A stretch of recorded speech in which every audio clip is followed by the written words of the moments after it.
And now we cross over to Naivasha, where the induction of the Kenya Women Parliamentary Association, Kewopa, has converged in Naivasha. And the exercise is dubbed Driving Change, the Value of Women in Leadership. Now, we shall be linking up with our reporter, John Jacob Courier, for more details. Now, let's listen in. Thank you very much, Jackie Wambiro, back at Broadcasting House. Indeed, like you rightly pointed out, this is the induction of the Kenya Women Parliamentarians Association, or Kewopa, happening in Naivasha. There's so much to discuss, particularly on women leadership, but just so that we get a clearer picture, let me just bring in two ladies. One of them is a Member of Parliament for Kipipiri, and then later on I'll bring in the woman representative for Laikipia. Mheshimiwa Wanjiku Mohe, thank you very much for joining us this afternoon. Thank you very much, and good afternoon to our viewers. Yes, we are right here in Naivasha, Savela Hotel, and the main agenda today is driving change through women leadership.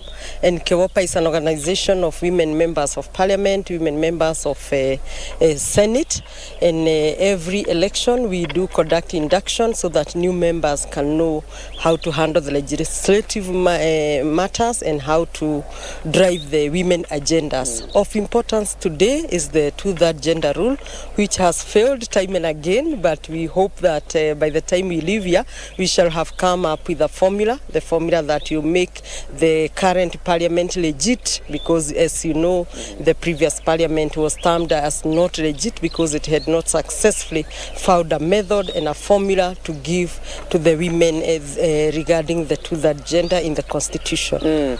The cabinet secretary, one of her clarion calls obviously has been for women MPs to engage men, so that this becomes a reality. I don't know what modalities you're going to employ as women members of parliament to woo men into supporting the whole agenda of the 2/3 gender principle.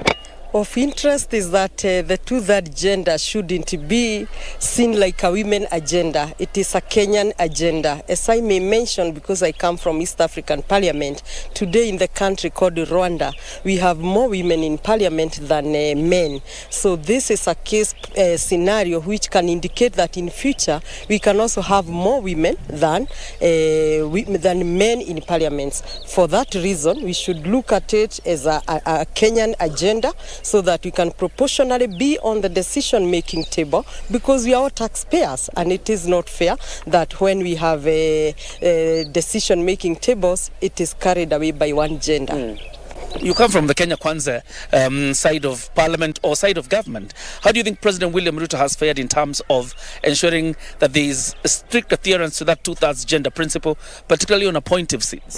I think he has done very well, and most important by encouraging, repeating, and giving women confidence, like we have just seen one of us, Honorable Aisha Juma, who was our member, who is currently the cabinet secretary for gender, and putting confidence to women, in my view, is very important, and I think the president is in the middle or in the center of this.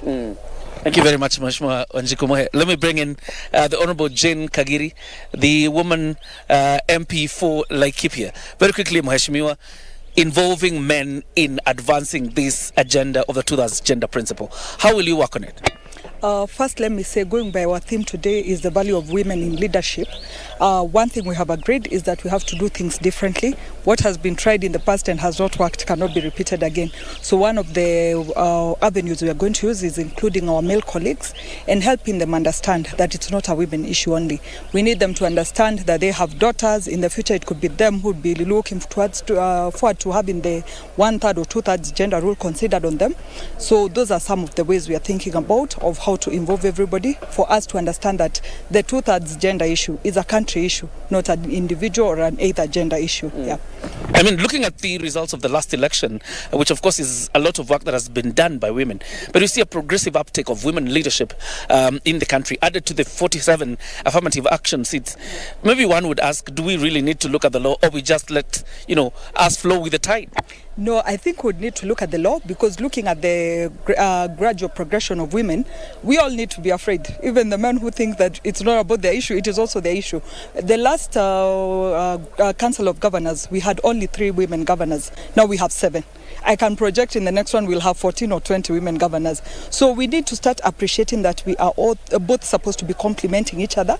And so looking at the future, we need to be prepared for what comes, because I don't want to hear you crying one day saying we should have appreciated the 2/3 gender rule. When that time comes in, that time it's women will be more than the men. At the end of these 3 days, what do you seek to achieve as women members of parliament after these 3 days? The greatest thing we seek to achieve, of course, is the unity of purpose, that we all came in from different parties or different political divides. But once we get to the House, let us remember the election of women also comes with other issues. And that is why either House needs to have both gender, because there are issues that are special to women. So at the end of the day, whichever parties we come from, we are required to remember there's still something else that binds us together. And that is what we need to make our greater good as the members of Kewopa, so that we work together. All right. Yes. Thank you very much, Mashima. The Member of Parliament for Laikipia County, that is Jen Kagiri, also speaking to us about the entire agenda of this meeting. Earlier, like about 20 minutes ago, the Cabinet Secretary for Public Service, Gender and Affirmative Action was on the podium. She was the chief guest in this event.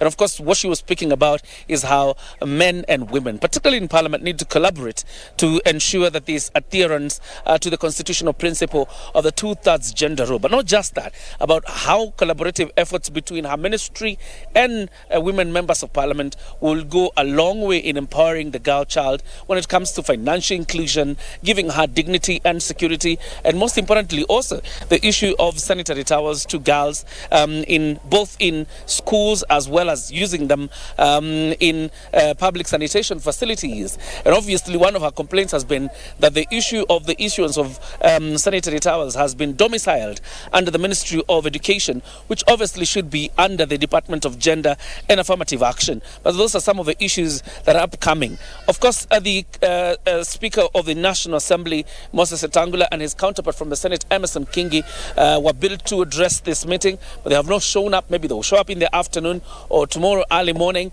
But of course, these members of Parliament continue to await for their arrival because, again, them steering the wheel in the National Assembly and the Senate is quite critical in terms of the agenda they are executing here in Naivasha.